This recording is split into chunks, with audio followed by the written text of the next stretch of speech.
Hello friends, मैं आपका friend Syed एमरोशिया education services से एक बार फिर आपके साथ। आज का टॉपिक हमारा बहुत ही इम्पोर्टेंट और वाइड टॉपिक है जो कि नीट 2018 के सारे एस्पेक्ट्स को कवर करता है। सुबह से शाम तक मैं बेसिकली स्टूडेंट्स के साथ रहता हूँ और जो सारे बच्चे जो जानना चाहते हैं नीट के लिए सिंपल सा एक ही चीज़ जानना चाहते हैं कि क्या यार इस साल मुझे सीट मिलेगी इंडिया में, इस बार क्या मैं इंडिया से एमबीबीएस कर पाऊंगा, अगर मिलेगी तो कौन से कॉलेज में सीट मिलेगी, क्या हमको गवर्नमेंट कॉलेज में सीट मिलेगी कि प्राइवेट कॉलेज में मिलेगी कि डीम्ड कॉलेज में मिलेगी।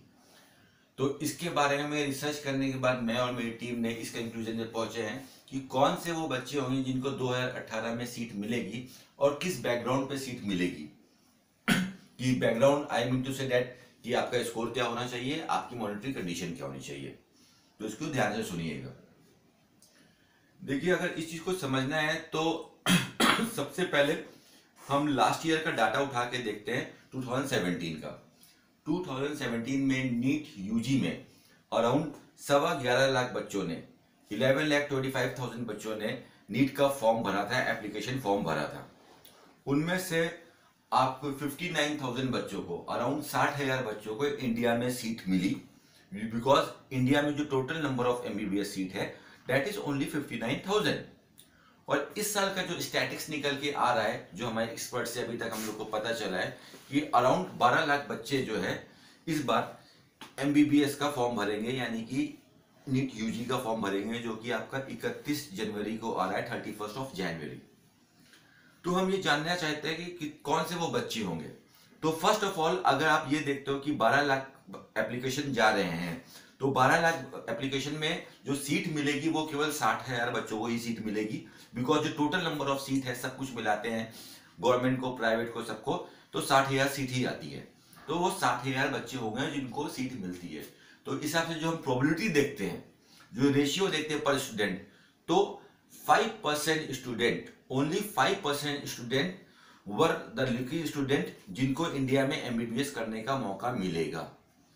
अब ये जो 5% स्टूडेंट हैं, आप इन 5% में आते हो कि नहीं आते हो, और आते हो तो आपको क्या चाहिए इस 5% में आने के लिए, इसको मैं बताने की कोशिश करता हूं। प्लीज इसको ध्यान से समझने की कोशिश कीजिए आप। अब ये 5% सीट्स को हम 3 लेवल में डिवाइड कर देते हैं, 3 कैटेगरी में डिवाइड कर देते हैं।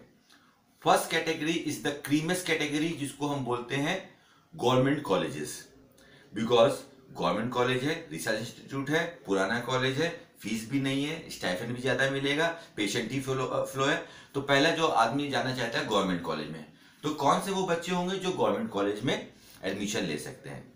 तो गवर्नमेंट कॉलेज में एडमिशन लेने के लिए माय डियर फ्रेंड्स, अगर आप जनरल या ओबीसी कैटेगरी से बिलोंग करते हो और आप एक कंफर्टेबल जोन में आना चाहते हो, तो आपका स्कोर 560 या उससे अपर होना चाहिए।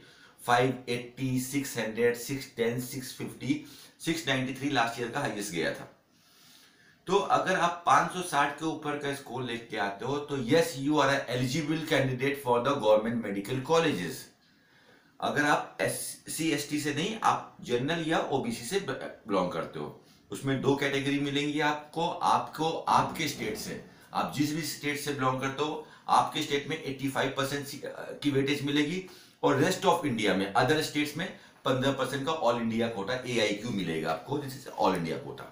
तो अगर जो फर्स्ट कैटेगरी है, जो कि सबसे क्रीमेस कैटेगरी है गवर्नमेंट कॉलेज की, तो 18,000 के आसपास, 18,000 के आसपास इंडिया में सीट्स है गवर्नमेंट की, यानी कि 1.5%, 1.4% एक्चुअली 1.4% बच्चे होंगे जिनको गवर्नमेंट में सीट मिलेगी, और उसके लिए आपका score should be more than 560 my dear friends. तो ये हो गई टॉप की कैटेगरी।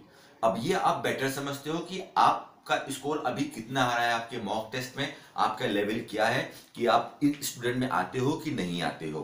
क्योंकि जो मॉक टेस्ट आप दे रहे हो अपने कोचिंग सेंटर्स में, वहां पे जो आपका मॉक टेस्ट हो रहा है, जो आपका कंपटीशन हो रहा है, 100 बच्चों में, 200 बच्चों में, 500 बच्चों में हो रहा है, हार्डली 1000 बच्चों में हो रहा है।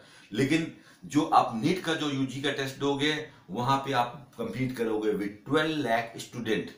तो जो लेवल ऑफ कंपटीशन होगा that will be quite difficult, तो नहीं बोलूंगा, लेकिन हाँ ट्विस्टी होगा जरूर, क्योंकि पूरा इंडिया उसमें लगेगा। तो if you really want to get the government seat, you have to score more than 560 number. Coming to the B category, second class पे हम आते हैं, वो प्राइवेट कॉलेज जिसमें फीस कम होती है। हर आदमी चाहता है कि एमबीबीएस करे, पैसा कम से कम लगे, तो कम फीस वाले कॉलेज कहाँ हैं, कैसे हैं? फर्स्ट आते हैं आपके कर्नाटक में, जो कि गवर्नमेंट के कॉलेज होते हैं, जिसमें फीस अभी भी 6 लाख 6.25 लाख है। एमपी के कुछ कॉलेज है 7-8 कॉलेज, उसमें फीस आपकी 5 लाख के आसपास है। एक कॉलेज जो लास्ट ईयर ही खुला था, सुभारती सुमन कॉलेज आपका देहरादून उत्तरांचल में, उसमें फीस आपकी 4.5 लाख है। और कुछ कॉलेज आपके महाराष्ट्र में आते हैं जिसकी फीस आपकी 4 लाख to 5 लाख है, but those are specially for the those student who have got the domicile of that particular state, जिनके पास अपने लोकल स्टेट की डोमिसाइल है, उन्हीं के लिए। तो इन कम फीस वाले कॉलेज में अगर आपको आना है, बी कैटेगरी की कॉलेज में आना है, जहां पे जो आपका पैकेज आता है 35 लाख से 40 लाख के बीच में आता है, तो आपका स्कोर होना चाहिए 500 to 560, 550 यू कैन से। अगर आप 500 प्लस के स्कोर पे हो तो आप एक कंफर्टेबल जोन में हो, उस लड़ाई में आप आते हो जहां पे आपको ये कॉलेज मिल सकते हैं जिसका पैकेज आपका 30 से 35 लाख रुपए है। फाइन। और इससे नीचे के में हम आते हैं, अब हम आते हैं कि उन प्राइवेट कॉलेज में या डीम कॉलेज में जो अपने हिसाब से अपनी फीस को सेटअप करते हैं, जो कि मोस्टली है, जो कि ज्यादातर कॉलेज में है, जिसकी वेटेज हमारे पास near about we can say कि 28,000 के आसपास सीटें ऐसी है जिनकी फीस जो है 70 लाख से स्टार्ट हो, 70 लाख से पैकेज लेके 1 करोड़ 10 लाख तक आता है। लाइक आप यूपी के कॉलेज देख लो, राजस्थान का देख लो, हरियाणा का देख लो, एनसीआर का देख लो, बिहार का देख लो, एंड आप महाराष्ट्र के देख लो, तमिलनाडु का देख लो, आप पौंडीचेरी का देख लो, आंध्र प्रदेश का देख लो। तो यहाँ पे जो कॉलेज है, जो इनकी फीस है, पर ईयर की फीस किसी कॉलेज की 11 लाख है, किसी की 12 लाख है, किसी की 10 लाख है, किसी की 17 है, किसी की 20 है, किसी की 22 है। तो जो टोटल पैकेज बनता है 5 साल का, उसमें 4.5 साल की फीस आती है आपकी, 5 साल का आपका हॉस्टल आता है, 1 टाइम रजिस्ट्रेशन अमाउंट आता है, एक कॉशन अमाउंट आप जमा करते हो। तो जो 5.5 साल में जो आप कॉलेज को पैसा देते हो, वो आप दोगे, जो पैकेज दोगे, that should be around 80 lakh to 90 lakh और 70 लाख मिनिमम टू मिनिमम। तो अगर आपका स्कोर, अब यहाँ पे क्या डिपेंड करता है, थर्ड कैटेगरी में आपका स्कोर डिपेंड नहीं करता है। ये चीज को आप समझने की कोशिश करना। द मोस्ट इंपॉर्टेंट थिंग, जिसके चक्कर में बच्चों को गलती हो जाती है, वो सोचते हैं कि यार मैं एडमिशन तो ले लूंगा, पहले मैं स्कोर तो लाऊं। अगर आपका स्कोर 500 से नीचे आता है, 480, 450, 400, 300, 250, 200 तक चांसेस है आपको कॉलेज मिलने की। लेकिन मैंने क्या बोला, स्कोर मैटर नहीं करता है, आपका वॉलेट मैटर करता है, आपके पापा के कितने पैसे खर्चा हो रहे हैं ये मैटर करता है। अगर आपको प्राइवेट में सीट चाहिए तो आपके पास ये बजट होना चाहिए। यू आर रेडी टू पे 80 लाख 90 लाख। अगर आप जीवाई पाटिल में जाते हो, 450 वाले को भी कॉल आती है, 400 को भी कॉल आती है, 300 वाले को भी कॉल आती है, लेकिन वहां पहुंचते तो बच्चे 100 हैं फॉर एग्जाम्पल, लेकिन 100 में से वो 5 ही बच्चे होते हैं जो बोलते हैं कि ये सर मैं 1 करोड़ रुपए दे कर सकता हूं। तो थर्ड लेवल में अगर आप आते हो तो आपके स्कोर से ज्यादा जो डोमिनेंट रोल प्ले करेगा, that is going to be your monetary level. Yes, आपका 75 लाख से ऊपर का पैकेज हो तो 5% की सीट इंडिया में अवेलेबल है, 60,000 सीटें हैं। अगर आपको गवर्नमेंट कॉलेज चाहिए तो आपका स्कोर 560 के ऊपर रखना है। अगर आपको कम फीस वाला कॉलेज चाहिए तो आप 500 से 550 के बीच की रेंज में आते हो, और उसके नीचे का जो स्कोर है आपका 400, 300, मिनिमम टू मिनिमम 200 या 220 हम सेफर साइड लेके चल सकते हैं। तो आपका बजट होना चाहिए मोर देन 70 लाख, 70 लाख, 75 लाख, 80 लाख, 85 लाख से 1 करोड़ तक। तो 95% बच्चे ऐसे हैं जो इसके बाद भी इंडिया में सीट नहीं ले पाएंगे। और इस साल जो नया ऑर्डिनेंस आया है, नई गवर्नमेंट का बिल भी पास हो गया है लास्ट वीक, कि जो बच्चे इंडिया से भी एमबीबीएस करेंगे उसके बाद उनको एमसीआई का रजिस्ट्रेशन नंबर लेने के लिए एक क्वालिफाइंग टेस्ट देना पड़ेगा। अगर किसी स्टूडेंट के पास इसकी न्यूज नहीं है तो वो एमसीआई को एक नई बॉडी बना दिया गया है, एमसीसी, मेडिकल काउंसिल कमेटी, उसकी वेबसाइट पर जाके इसको देख सकते हैं। तो अगर आप इंडिया से एमबीबीएस करते हो या इंडिया के बाहर से एमबीबीएस करते हो, आपको एंट्रेंस और एग्जिट ये दोनों एग्जाम देने हैं। You have to prove yourself in both the condition. आपको बिगनिंग भी देनी है, आपको डी एंड भी देना है। तो you have to be testified in both the levels, starting level में और सेकंड लेवल में। तो देखो बॉस, बच्चों आप लोग जो हो कि आपका जो इस समय मेन पैशन है, जो आपको सोने नहीं दे रहा है, जिसकी वजह से आप हमारा ये वीडियो देख रहे हो, जो आप हर टाइम अपने घर में डिस्कस करते हो, अपने फैमिली से डिस्कस करते हो कि any how you want to become a doctor, आप डॉक्टर बनना चाहते हो and you want to serve your nation, the peoples of your nation, अपनी सोसाइटी को बेस्ट से बेस्ट आप फैसिलिटी देना चाहते हो। तो आप जो आज बच्चे आप हमारा वीडियो देख रहे हो, जो कोचिंग में पढ़ रहे हो, यही बच्चे 10 साल बाद, ये इंपॉर्टेंट नहीं होगा कि आपने कहां से एमबीबीएस किया, उस समय ये इंपॉर्टेंट होगा कि आपके पास करंट में पेशेंट फ्लो क्या है, what is the level of your knowledge, आप किसी डिजीज को कैसे डिटेक्ट कर सकते हो, कि आपको किसी डिजीज को पकड़ने के लिए बंदे को भेजना है कि उसको टेस्ट करके आए, एमआरआई करके आए, सैंपल्स लेके आए, कि आप इतने एक्सपर्ट हो कि आप देख के बता सकते हो उसके बिहेवियर से कि हाँ you are infected with this disease और आप ये सॉल्ट और ये मॉलिक्यूल्स की टैबलेट खा लीजिए या ये चीज खा लीजिए। फाइन, मेरी फैमिली में काफी डॉक्टर्स है, इसलिए थोड़ा सा हो जाता है, अंदर से है इंफॉर्मेशन। तो जो बाकी के जो बच्चे हैं, you have to be a doctor, तो आप इंडिया से बाहर जाके भी डॉक्टरेट कर सकते हो। लेकिन जब ये क्वेश्चन हमारे सामने आता है कि इंडिया से बाहर, तो आदमी सेटिस्फाइड नहीं होता है, because this is a diversified world. बहुत से एजेंट्स ने, बहुत से कंपनीज ने ऐसा काम किया कि बच्चों को एडमिशन उठाया और करवा दिया and they have done with the job. But we Ambrosia education services deal it fully. जो मेन चीज होती है आपको एमबीबीएस में जो रिक्वायर्ड होती है कि college should be MCI recognise, second कि college should be recognise by WHO, third जो आप पढ़ोगे वो इंग्लिश में पढ़ो, बिकॉज जो ह्यूमन एनाटॉमी होती है वो आपकी सेम होती है, चाहे इंडियन इंसान हो चाहे वर्ल्ड में किसी पार्ट का इंसान हो, उसकी एनाटॉमी सेम ही होगी। 206 ही बोन्स होंगी, उसकी आर्टरीज और वेन्स, लंग्स, ऑर्गन्स सब सेम होते हैं। आप किस एंगल से पढ़ते हो, तो आपका थर्ड जो होता है आपकी लैंग्वेज इंग्लिश में होनी चाहिए, बिकॉज आप इंडिया पढ़ो चाहे बाहर पढ़ो आपको इंग्लिश पढ़ना है। जिस यूनिवर्सिटी पे आप जा रहे हो, फोर्थ, वो यूनिवर्सिटी कितनी पुरानी है। जैसे आप इंडिया में पढ़ लो तो कोई 4 साल पुरानी कॉलेज है, कोई 10 साल पुराना है, लेकिन आप बाहर जा रहे हो तो you have got the option of to study in those universities जो 40 साल पुरानी है, 50 साल पुरानी है, 100 साल पुरानी यूनिवर्सिटीज है।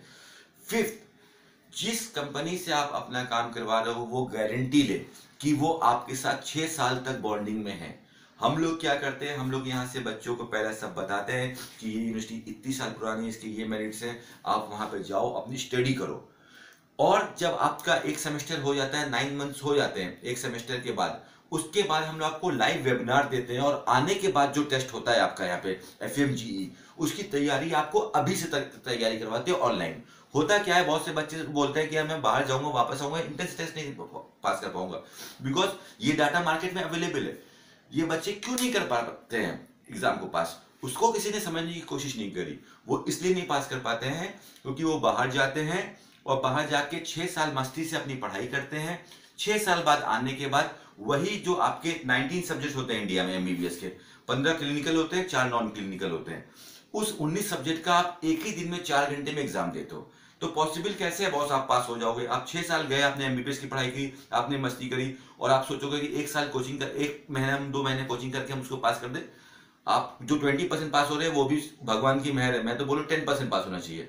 कोई भी चीज को पाने के लिए आपका जो स्ट्रेटजी है दैट शुड बी परफेक्ट। तो वो जो एग्जाम आपको 5 साल बाद देना है, उसको अगर आप सेकेंड ईयर से, फर्स्ट सेमेस्टर के बाद से ही उसकी आप तैयारी करते हो 4 साल तक लगातार, तो ऑब्वियस सी बात है, आप खुद ही बताओ कि दूसरा बंदा जो एग्जाम लिख रहा होगा और आप एग्जाम लिख रहे होगे, तो अगर वो 10% पास हो रहा होगा तो आप 90% पास हो गए।